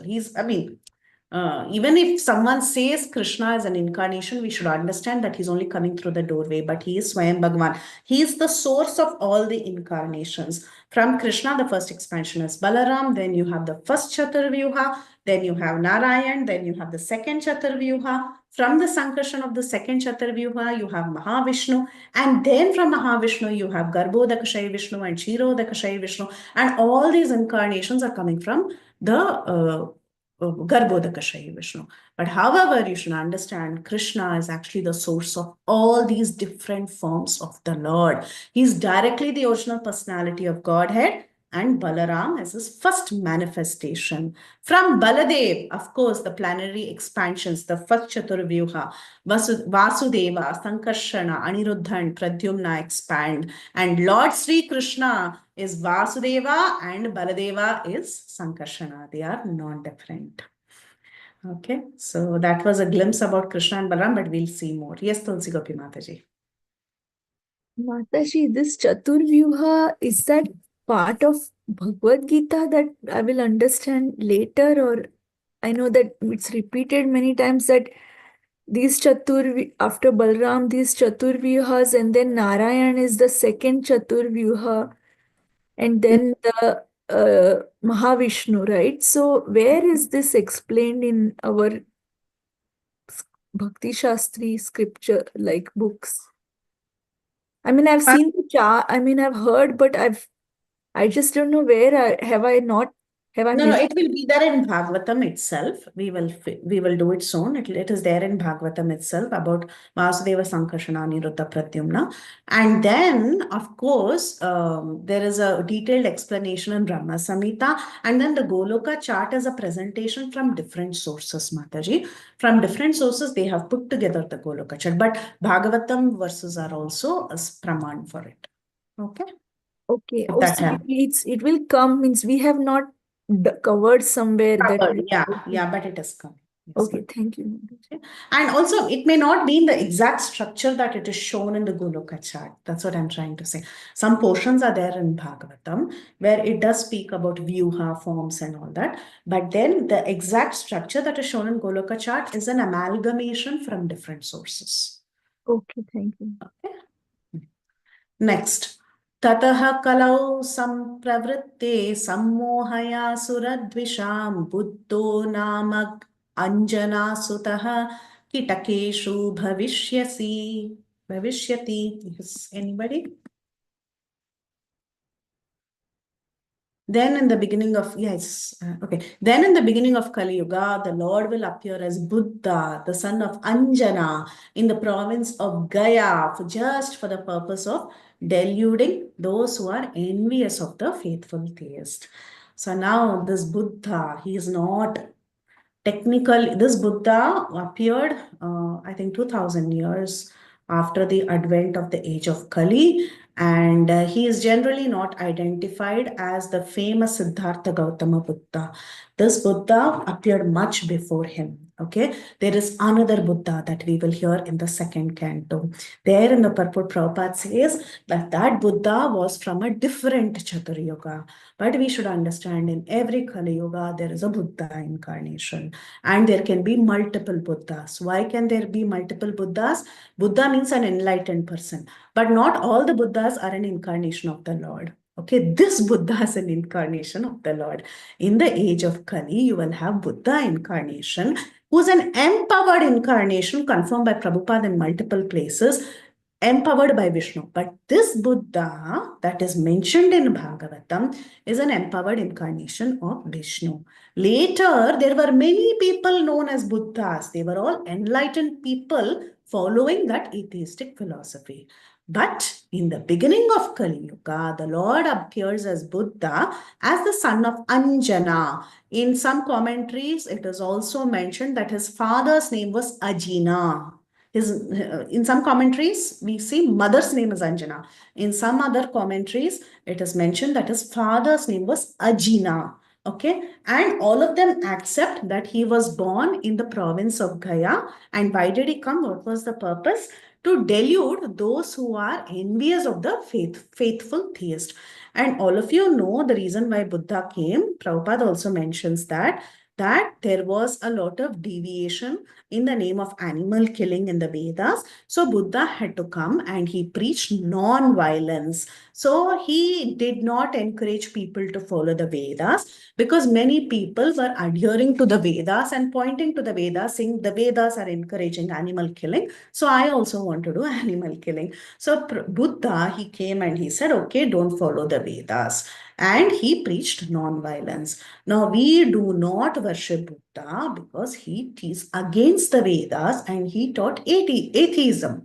So, though he is an incarnation of the Lord, we do not consider, even if the incarnation of the Lord goes against the Vedas, we don't accept him.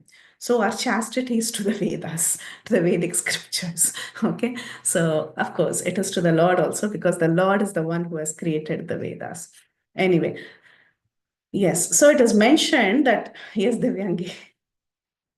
Mataji, so this Buddha is different from Gautama Buddha, Siddhartha. Oh, I didn't know until now, Mataji. Thank you for sharing that. Yes, because the description given of this Buddha, he's rose complexioned, he's shaven head, and in other places it's even said he's pot-bellied. So it's a different Buddha. Okay. And also the chronology of the timeline doesn't match. The parents' name also don't match. Okay. So that's why. That's why it's not considered to be the same. So, but of course, the principles later Siddhartha Gautama was also for non-violence, but then he had other further atheistic principles. Basically, atheism means what? If you're not following the Vedas, it's atheism. That's all, period. Okay, atheism doesn't mean they have to go and claim something. You're not following the Vedas. You're actually Buddhist is also atheistic. They don't talk about God. It's only karma theory. So, yeah, anyway. So, Lord Buddha, he was a powerful incarnation of the personality of Godhead and he appeared in Gaya, this Gaya. And he was the son of Anjana.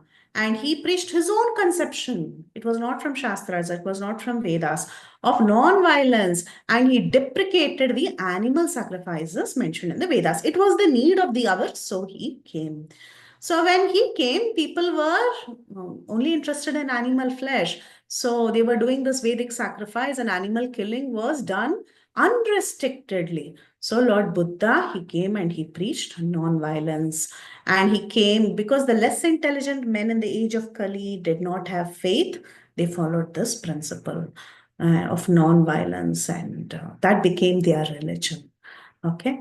So, but still Prabhupada gives them some credit. He says, he deluded the atheists because such atheists who follow the principles do not believe in God, but they kept their absolute faith in Buddha, who himself was an incarnation of God. So somehow some Sukriti. So such faithless people were made to believe in God in the form of Buddha.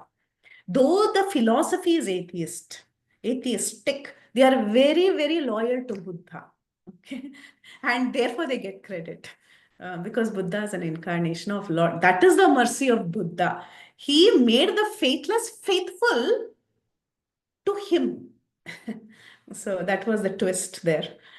Yeah. And you see, even Buddhists, even today, they will tell you, oh, we don't talk of God and all that. But then you will see them, they are very, very devoted to Buddha. They don't say Buddha is God also, but they're very devoted to Buddha. That is their philosophy.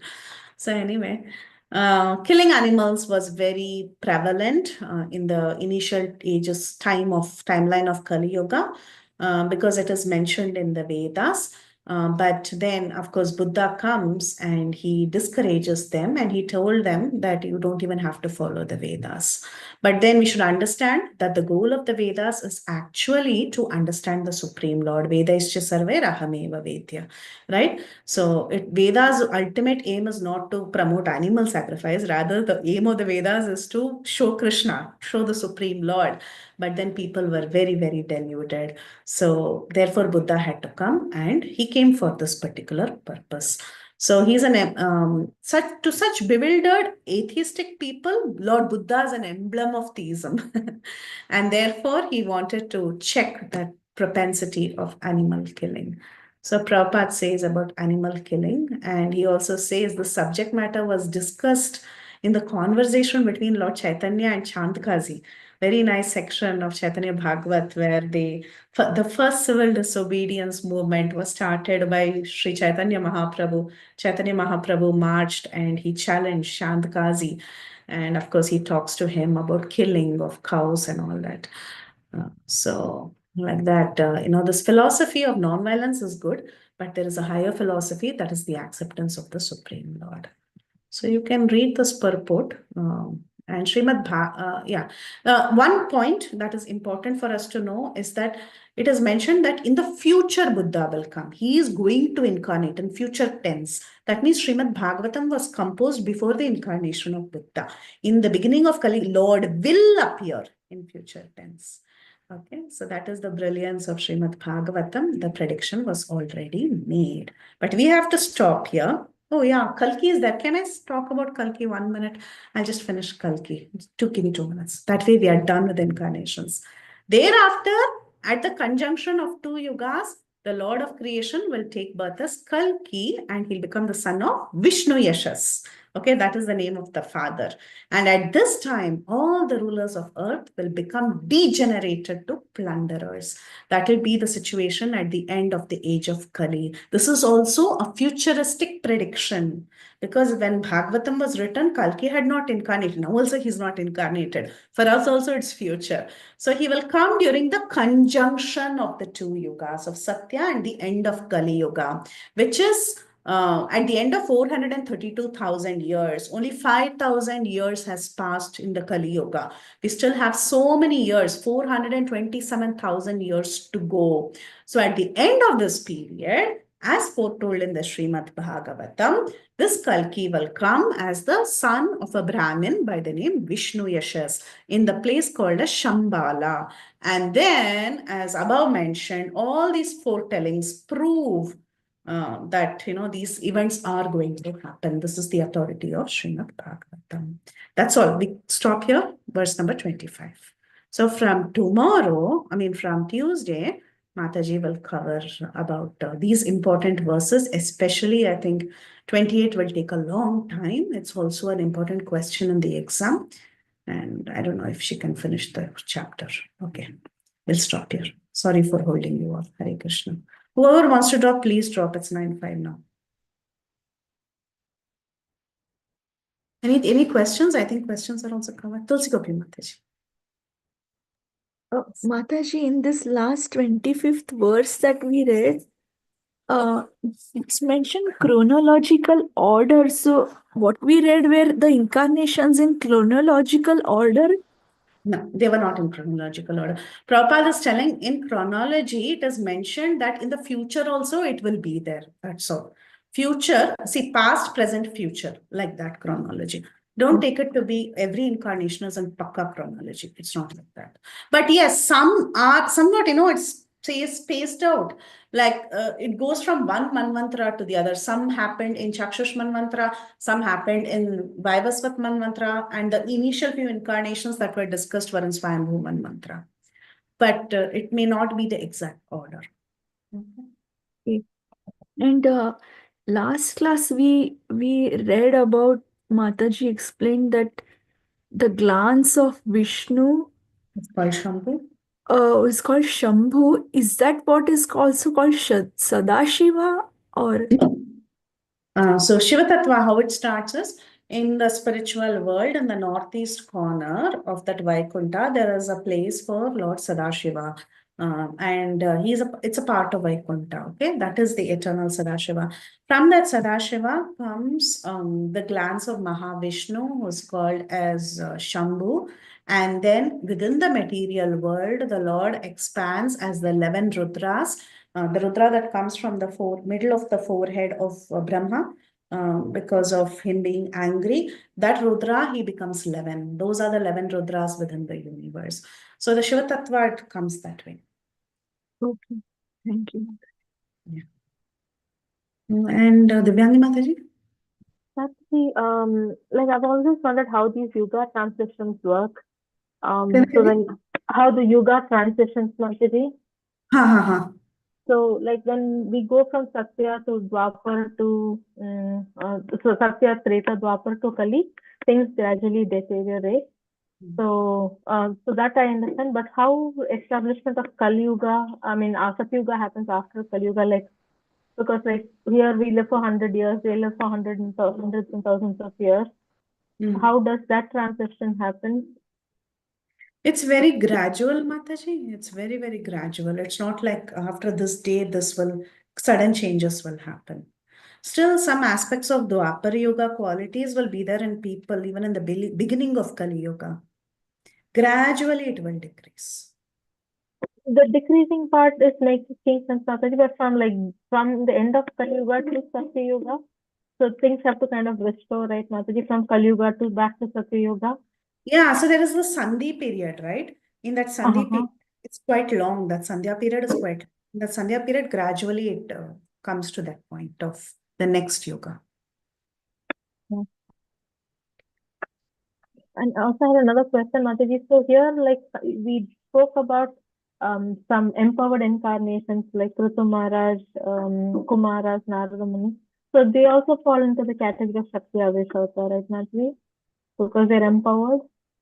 They also fall in category of Shakti Avesh Avatar.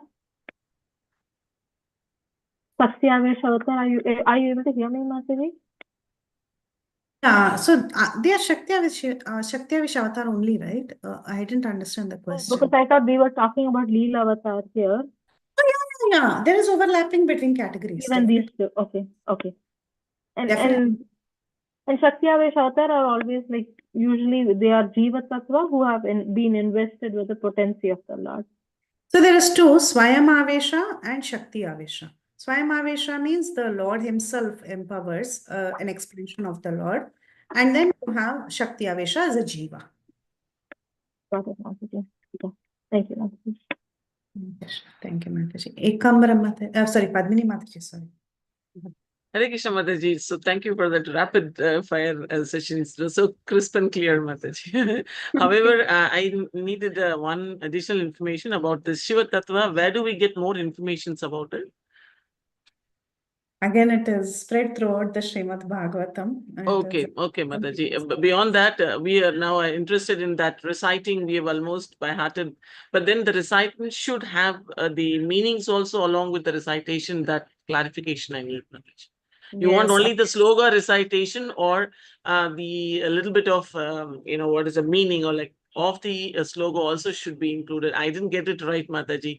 Is there any sample or you can explain a little bit so that we'll follow the technique? Yeah, before we forget all that we have memorized, I want to finish it. Actually, I personally think even memorizing is easy. The translations are difficult, but Yes, the ask is both the shloka with at least an approximate meaning. You should have understood the meaning to say it. You don't have to say it verbatim, but understand and rephrase and tell the meaning. Okay. So after sloga, we have to talk about the one or two sentences about the meaning. Is that right? Yeah, if possible, the exact meaning is appreciated, but the people who are evaluating are also seeing if you've understood and you're telling or you're simply parroting. That also I heard is one of the things that the assessors are seeing. So try to tell the meaning as much as possible nicely so that every element of the verse is covered. Okay. Okay. Thank you, Mataji. Parambhavani.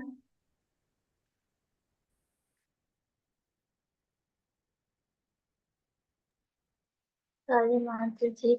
It's always taking me. Thank God. Mataji, is Ramachandra Yuga avatar or Leela avatar? Repeat. Is Ramachandra Leela avatar or Yuga avatar? Like Treta, huh? Leela avatar. And in this list, tell me. In this list, there is no the mention of Rakta avatar, like the red incarnation of Treta Yuga and white incarnation of Satya Yuga, red incarnation of It will come in that classification. You'll see the classification. Oh, yeah. Ramchandra is green. Right? Yeah. Yeah. Oh, like There They are are not. 23 incarnations are mentioned here in this chapter. But throughout the Srimad Bhagavatam, you will find 25, 26 incarnations mentioned. So incarnations are not only mentioned in this chapter. In second canto also, you have a list of incarnations. It can be, it will repeat. Some will repeat. Then in the 11th canto also, incarnations will repeat. Okay? Yes. Tulsi Gopi Mataji? Oh, Mataji, I was wondering that both the Buddhas that we spoke, the incarnation and then Gautam Buddha, they were both in Gaya, right? Or is it? And also you just read a little more about Siddhartha Gautama. He was born some, I forget, slightly different place, Mataji. I don't know the exact place now. Lumbini. Is it? But then he ultimately goes there only He gets under the enlightened tree in to Gaya. Yeah, they all somewhere. get in Bodh Gaya, right? That is like a format in that some Buddha Sampradaya. Oh, okay. So the second Buddha follows the original Buddha, like does he, like the Gautam Buddha, does he? Actually, I'll tell you something. This is interesting. This is very hard to decipher simply because Buddhism is not something that just started now. Okay. It is there. Any atheistic understanding is Buddhism, first of all. Anyone who's against the Vedas, who becomes enlightened by some speculation and comes up with a speculative idea is a Buddhist. Okay. So you will find this Bauddha Dharma even mentioned in the Vedanta Sutras. Oh. Okay. So in that something that is against the philosophy of the Vedas, and then a person comes and says he's enlightened and he has formed a theory, such a person is called a Buddha. Okay. Okay. And even where you believe it or not, in the Ramayana also there is Buddhism. Oh. Okay. So it is not something that is so new, but again, in the age of Kali, Vishnu comes as a Buddha incarnation. That is what Bhagavatam is trying to convey. There are multiple Buddhas.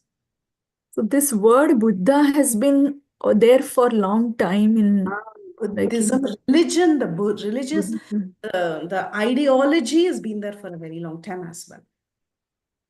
Okay. And the name Buddha also, any enlightened person is called a Buddha.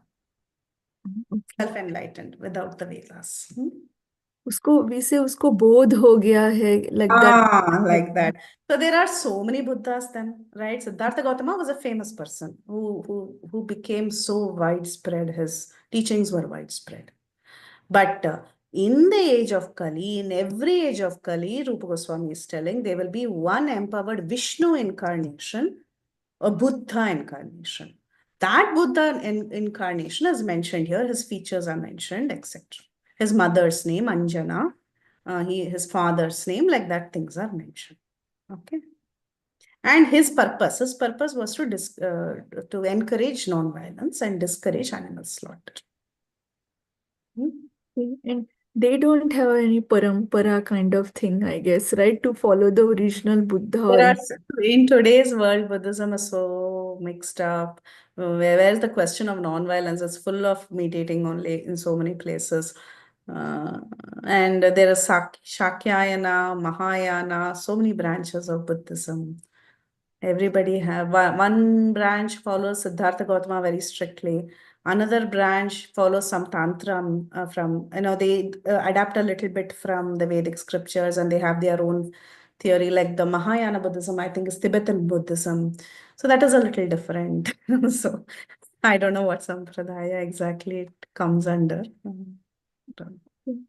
And one quick question, do we know where the Shambhala village will be? Is it in India where Kalki Avatar will come? And I was surprised that Brahmins will still be after 432,000 years. Somewhere in the Himalayas, standard answer, right? Everybody, somewhere in the Himalayas. Okay, thank you. Yeah, and hopefully there is one Brahmin remaining. Thank you. Yes, Shama Gopala Prabhu. Hare Krishna Mataji, thank you for the class. It was really very overwhelming. So, I have this one question always lingering in my mind. So, see this the age of Brahma, right, is such a long period of time. So, and also, so that means his size and shape must be much bigger than us, right? Like, so for us, the ants are like so small and their age is so small. So is it like in the same kind of comparison we can do? Yeah, he's big. Yeah, he's very big. Yeah. High And planetary systems, they're yeah, much big. go ahead, go ahead. Yeah. Yeah, go ahead, Prabhu. Yeah, they're huge. So the other thing is that in the Kali Yuga, it is said that man is going to, the body is going to get deteriorated, right? So it is going to uh, start having the age will be like much shorter. The Mhm. size will be much shorter, right? So in a way, even they will be eating each other, something like that. Also, I have heard Mhm. this Yeah, or 12 others. canto. Yeah. Yeah. So that means in a way it is they will be like somewhere I read that they will be like as big as the we used to have the patanga something like that in India, like the small insects which goes on the Mhm. grass. Is they will be that. Is it all correct or what is that? They'll So when become little Kalki, short. Yeah, the lifespan is decreasing. They are going to live only for 30, 40 years or something. It's then the 12th canto. Their capabilities are also shortened. Everything is shortened. Their strength is shortened. Their height is shortened. Everything becomes less. Yes. so when the And Kalki they are comes, just, at one point, there is no food. They are just eating each other. That is also there. so when the Kalki comes, he comes at a full size or he comes at the same size? Kalki, we don't know. Maybe, powered by the Lord, so we really cannot say anything. Right. Okay. He'll come the way he comes. I don't know. Right. Thank you, Mataji. Hare Krishna. Anyway, yes. Madhuramai Mataji. Hare Krishna Mataji, Dhanvat Pranam. Thank you so much for this very informative class, and also thank you to Kirtana Mataji. I missed Tuesday class due to Guru Maharaj Vyas Puja. So I listened to both. I caught up, and then I'm listening to this one also all together. So Mataji, one question which actually I with the other class. So the dimension of time which is mentioned, right, when we were discussing the Manvantara avatar, one day of Brahma, one kalpa equals to 1,000 Divya Yugas, and then Manus and everything. I was wondering if this dimension is limited to material world and material creation only. How about the spiritual world? Is there any something called time there, or is it's like all Krishna is willing, whatever he wants to do? As I've heard, right? When he wants day, day, when he wants night, night, That's night, all. when he wants spring, spring. Yes, all his desire and all the seasons to serve him. That's all. Day and night just to serve him. Moon and sun to serve him, not to illuminate. But To any serve yugas stars. will come there, or it's Huh? for us only. Which All one? these yugas are us for us fallen conditioned souls only. Yes. Okay. Got The it. concept of time, yeah, is not there. Yeah.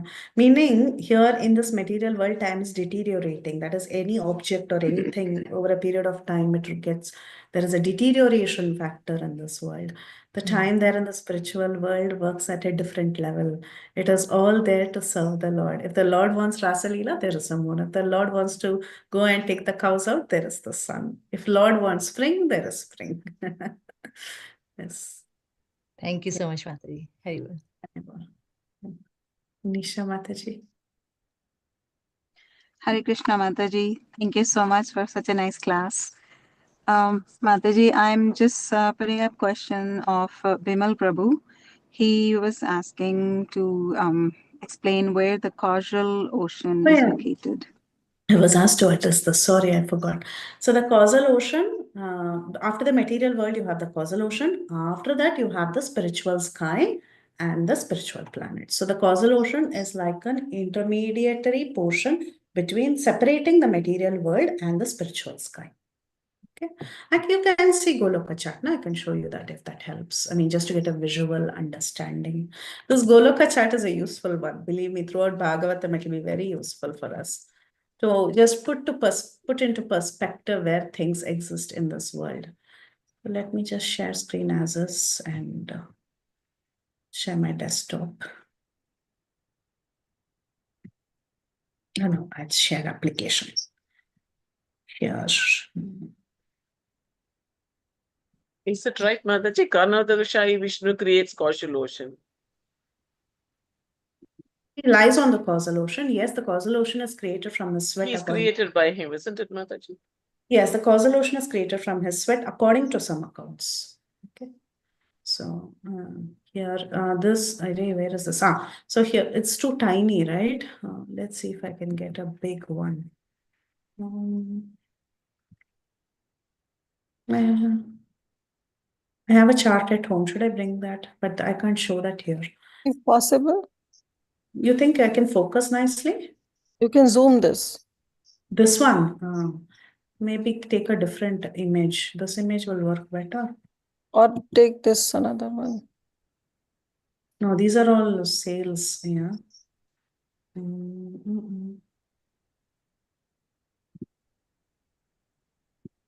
Here, this is a good one. So you see this. Instagram. Okay, I don't have Instagram account, sorry.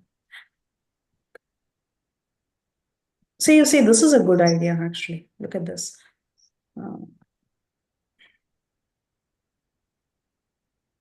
It's too tiny. Wait, I think I had a PPT. I'll see if I have my old PPT. Oh, I have a PDF also. Give me a second. I'll open the PDF. Chart PDF.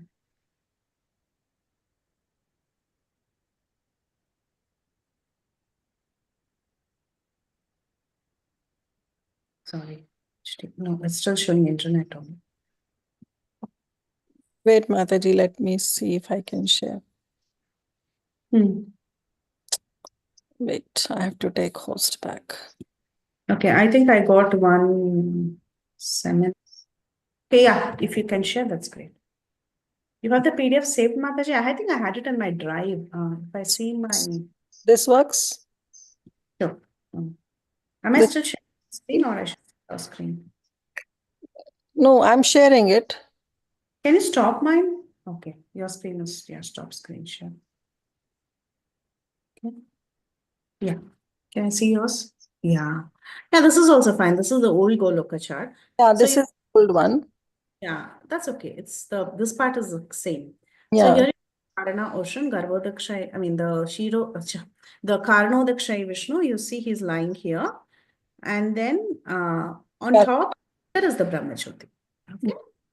So Karana Ocean, this is the Garbhodak Ocean, and then are all the universe, and this is one universe that is shown. Yeah. Okay. Yeah, Well, Prabhu had is the location of Vaivasvata Manu. So Brahmavarta we already said, right?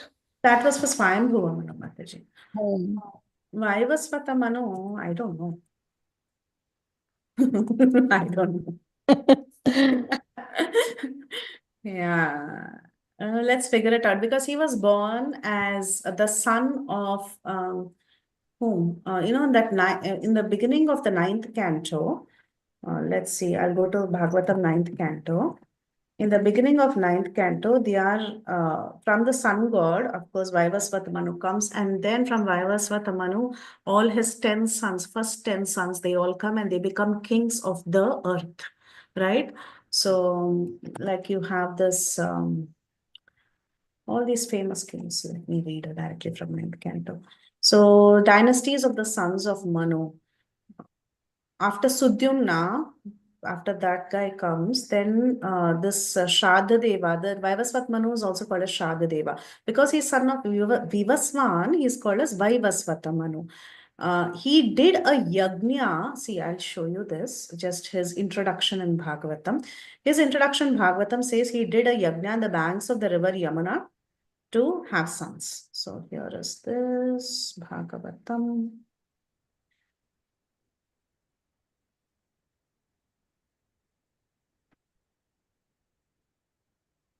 Zoom is so slow. Okay. So there, after the story of Sudyumna, you all know that Sudyumna, right? He became a 1 month man, 1 month girl, that story. After that one it was kind of not a very satisfying son of Vaivasvata Manu. So he wanted to have more sons. So that's when this Vaivasvat Manu, his name is Shradha.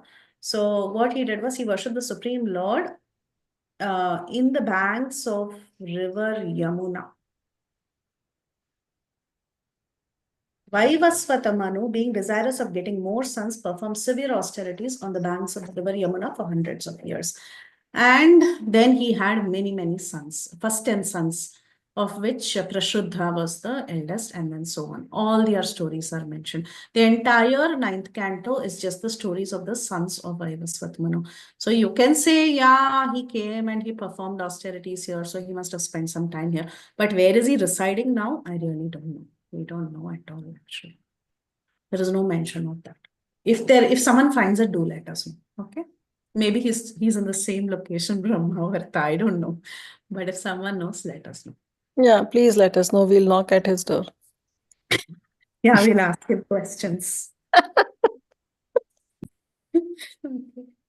Parampavani. Hare Krishna Mataji, thank you so much. Mataji, like after Kali Yuga, there is a Sandhya, and then Satya Yuga comes. And in Sandhya, before Sandhya, there will be one, what is for devastation, like one. No. No. Kalki will come and kill all the impious people and he'll reinstate the lives of pious people. Slowly, piety will settle. That's all. Oh, okay, Mataji. Okay. And Mataji, I just shared one Goloka chat that a few months back Sundarananda Prabhu sent me, and yeah, I sent in the group. Very good.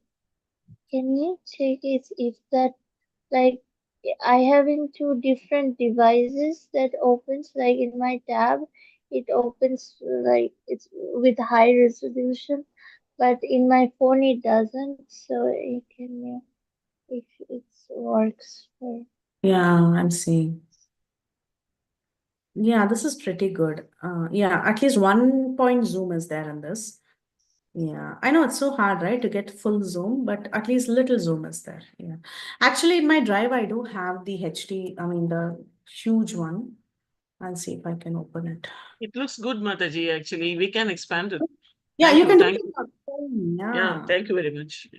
Yeah, very good. See, also, I got this one. I'll show you what I have. I can send this also. Now I will show. Whoever has time can see. Share screen. Now you can see it's super zoomed up. Yeah. You see the zoom quality here. Ta-da. Ta-da. So this is Mathura, Ayodhya, and this is the causal ocean.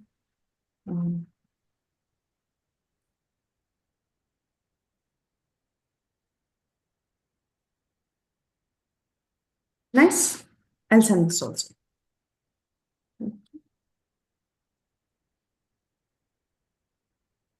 So here is the Brahmajyoti, here is Karnadaksha.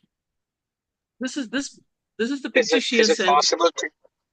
This is the one she has WhatsApp. Yeah. It's the same, Mataji. Only thing is Zoom capability is a little Zoom, yeah. Oh, yes. Yeah, just that because we got the original. So I just long time back I saved it in the drive. So that's what it is. Okay. I'll send it. It's the same picture though, whatever Parampam sent. Okay, so we'll end here. Thank you, Mataji. Hari bol vancha kalpatarubhascha kripa sindhubhya cha patitanam bhavanebhyo vaishnavebhyo